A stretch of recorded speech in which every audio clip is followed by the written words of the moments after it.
As Kosovo marks 15 years since its declaration of independence, it remains a serious point of tension in the Western Balkans, having led to numerous confrontations, some of which have threatened to push the region back into conflict. It also remains a source of division on the international stage. But there's now a major new effort to try to break the deadlock.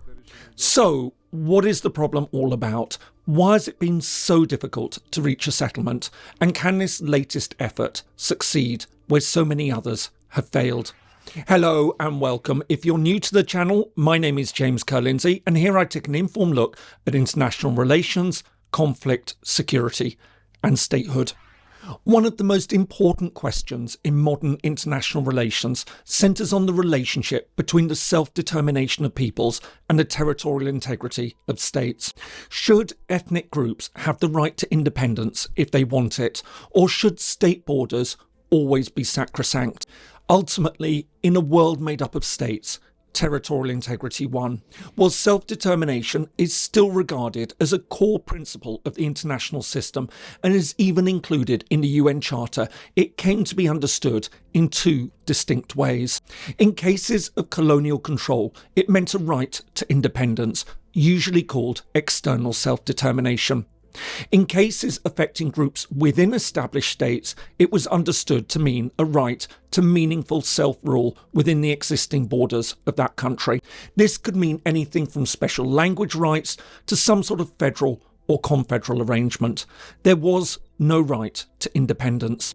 But while these principles were seemingly settled by the 1970s, the debate emerged again in 2008 when Kosovo unilaterally declared independence. While most of the West recognised it as a sovereign independent state, many other major countries, including Russia and China, refused to accept its statehood. 15 years later, it still firmly divides international opinion. And although efforts have been made to try to establish a working relationship between Kosovo and Serbia, the underlying issue of its status still causes significant friction. Friction that sometimes threatens to boil over into armed confrontation. Kosovo lies in southeast Europe.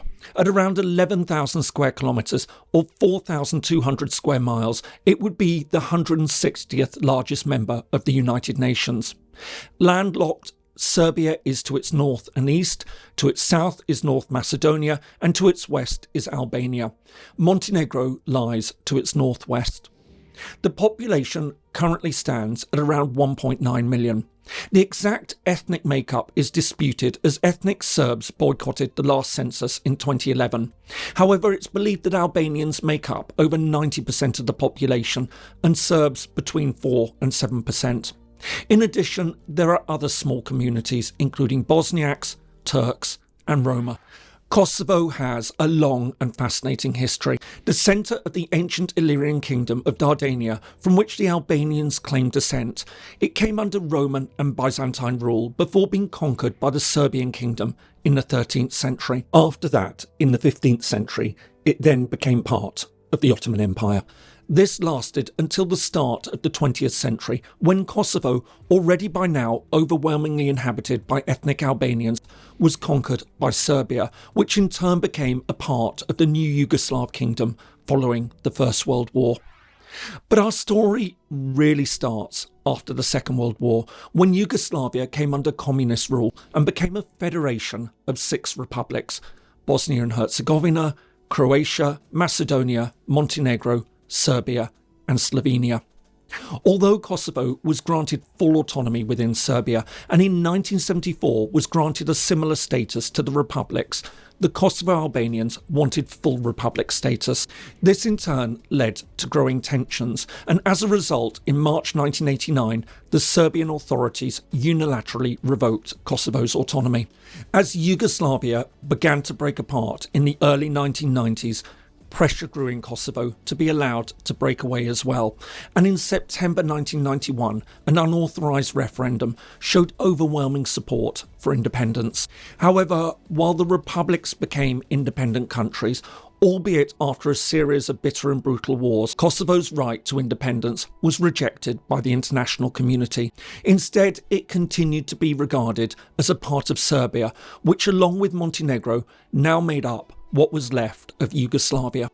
Frustrated by their fate, the Kosovo Albanians launched an armed uprising, which in turn led to a brutal counterinsurgency campaign by Serbian forces. Faced with the prospect of yet another Balkan war, international peace talks were held in early 1999. But after 7 weeks of discussions, the talks broke down. Blaming Serbia for the failure, NATO now began bombing the country, a highly controversial action carried out without UN Security Council authorization. After 2.5 months, the NATO campaign came to an end when Serb forces withdrew, and Kosovo, which was still considered to be a part of Yugoslavia under the terms of UN Security Council Resolution 1244, was placed under UN administration pending a final decision on its status. Although efforts were made to establish democratic self-rule in Kosovo, in 2004 serious interethnic rioting broke out. As a result, the UN Security Council authorised the start of status talks. However, after 18 months of discussion, the sides remained fundamentally at odds. While Serbia was willing to accept extensive autonomy, the Kosovo-Albanian leadership insisted on full independence. With growing fears that any further delay could lead to serious violence, the United States and key EU members decided that there was no choice but to allow Kosovo to go its own way, according to a plan put forward by the UN mediator. On the 17th of February 2008, Kosovo unilaterally declared independence. From the start, a fierce diplomatic battle over recognition broke out between Serbia and Kosovo as they attempted to win round the international community. For Kosovo and its Western supporters, the argument was that while unilateral secession was generally opposed, Kosovo amounted to a unique case in international relations. As they argued, this was due to its highly autonomous status within Yugoslavia, the history of Serbian human rights abuses, including the decision to remove its autonomy, and its period spent under UN administration.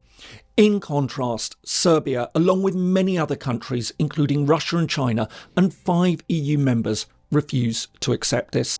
They argued that Kosovo had no right to unilaterally secede and that any settlement must be acceptable to both sides. As a result, Moscow and Beijing have blocked Kosovo's UN membership.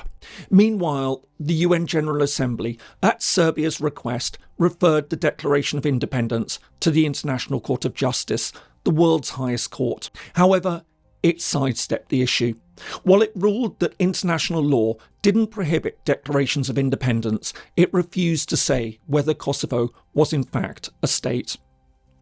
In 2010, the European Union began efforts to try to normalise relations between Belgrade and Pristina.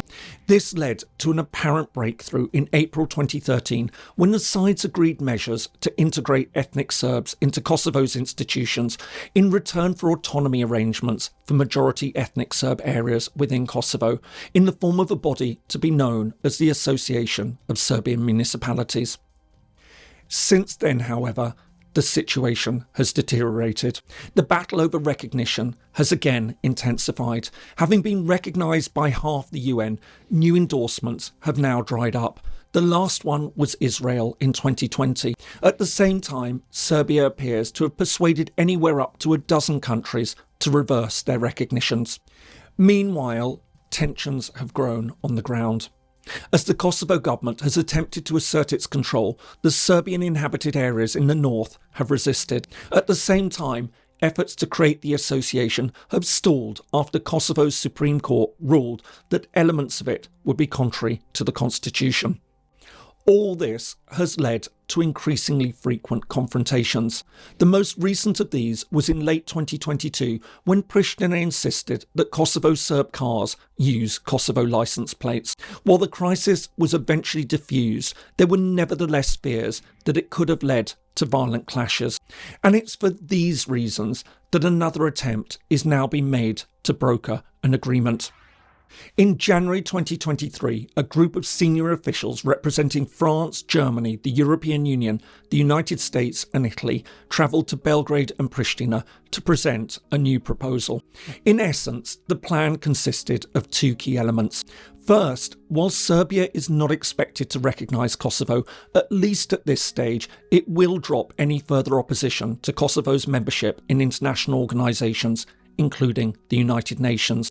In return, Kosovo will press ahead with creating the Association of Serbian Municipalities. But what's made the proposal so controversial is that it's understood to be underpinned by threats of heavy punishment if the sides reject it.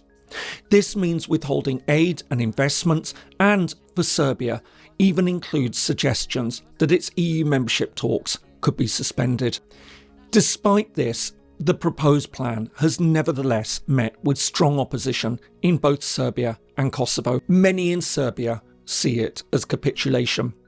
Once Kosovo joins the UN, then it'll be gone for good. Serbia will also be left in the uncomfortable position of not recognising a fellow UN member while almost everyone else will. That said, the Serbian president has been warning about the dangerous consequences of rejecting the plan. Meanwhile, in Kosovo, many view the association as a threat to the very stability of the country. They fear it will replicate the complex political system in nearby Bosnia, where the Serbian entity has strong powers to shape national policy. On top of this, they argue that it wouldn't even guarantee recognition by other countries, nor UN membership. Despite this, the Kosovo Prime Minister, who's in the past strongly opposed the creation of the association, has now said that the proposal represents a basis for further talks. While one gets the impression that the plan may well go through, not least of all given the huge pressure put on the sides, there's little doubt that it's flawed. Ultimately, it's merely a patch for the problem. It's not the final settlement that's really needed. Instead, it will just see the problems build up again as Kosovo doesn't get the recognition it wants, and Serbian autonomy will almost certainly be delayed. In this sense, the plan is simply not ambitious enough.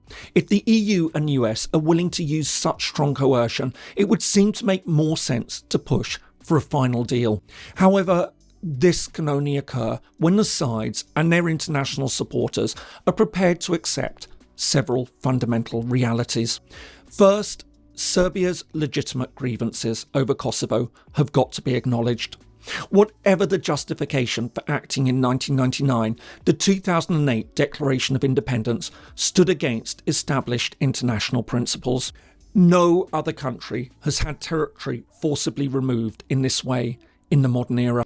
For example, no country accepted Kurdistan's right to independence after the fall of Saddam Hussein in Iraq, even though they too had suffered significant human rights abuses.